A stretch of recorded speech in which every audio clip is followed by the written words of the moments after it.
नमस्कार। 3 जनवरी 2025 current affairs की प्रमुख खबरों को जल्दी से देखते हैं। अमेरिका 250 वर्षों के बाद आधिकारिक तौर पर बाल्ड ईगल को इसने राष्ट्रीय पक्षी का दर्जा दिया है।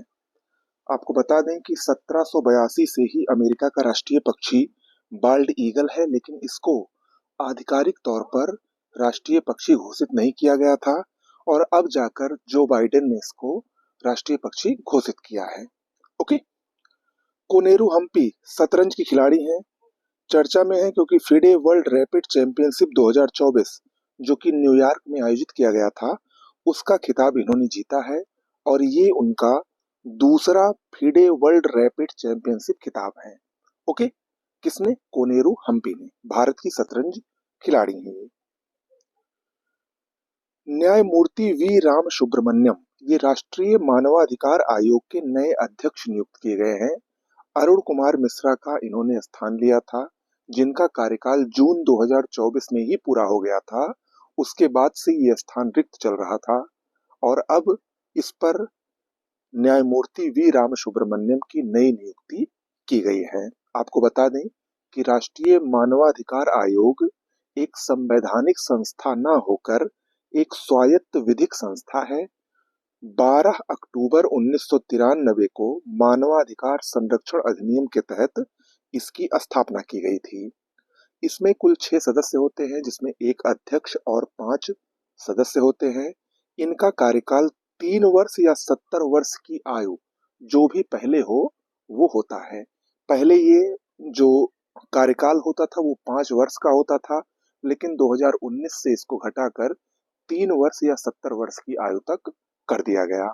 आपको बता दें राष्ट्रीय मानवाधिकार आयोग के पहले अध्यक्ष रंगनाथ मिश्र थे। ओके।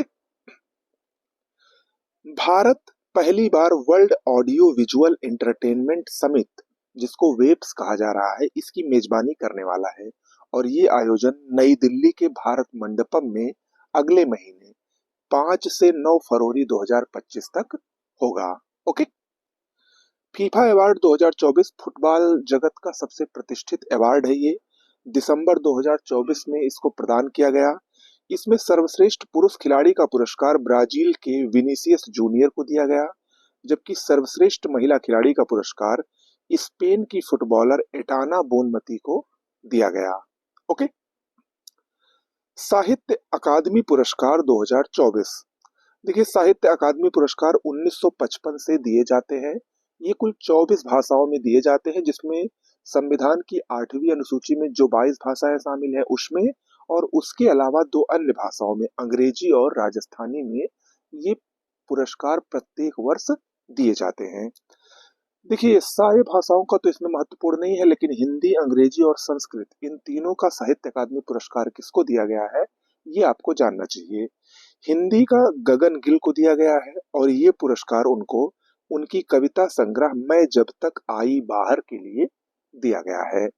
अंग्रेजी का पुरस्कार ईस्टन किरे को दिया गया है और संस्कृत का पुरस्कार दीपक कुमार शर्मा को दिया गया है। ओके। तमिलनाडु की राजधानी चेन्नई में भारत के पहले डायबिटीज बायोबैंक की स्थापना की गई है। कहां पर? चेन्नई में।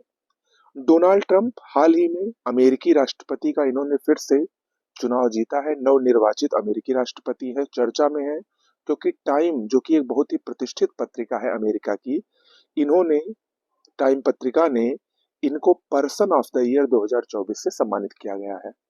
तो पर्सन ऑफ द ईयर 2024 कौन बने हैं? Donald Trump. ओके।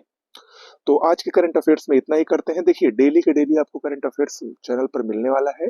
इसके साथ ही साथ हम लोग जल्द आधुनिक भारत के इतिहास को पूरा कंप्लीट करेंगे नए पैटर्न के अनुसार। जल्द ही उसकी वीडियो आपको डेली मिलेगी। और आधुनिक भारत का इतिहास क्यों? क्योंकि उससे बहुत ज्यादा प्रश्न पूछे जा रहे हैं। अभी हाल ही में जो यूपी पीसीएस का पेपर हुआ, उसमें लगभग 28 प्रश्न, 25 के आसपास प्रश्न सॉरी इतिहास से आए थे और उसमें लगभग लगभग अगर आप देखें तो 16 प्रश्न आधुनिक भारत के इतिहास से आए थे। तो इसलिए उसको आपको जल्दी ही नए पैटर्न के अनुसार मैं पूरा कंप्लीट करवाने वाला हूँ। नमस्कार।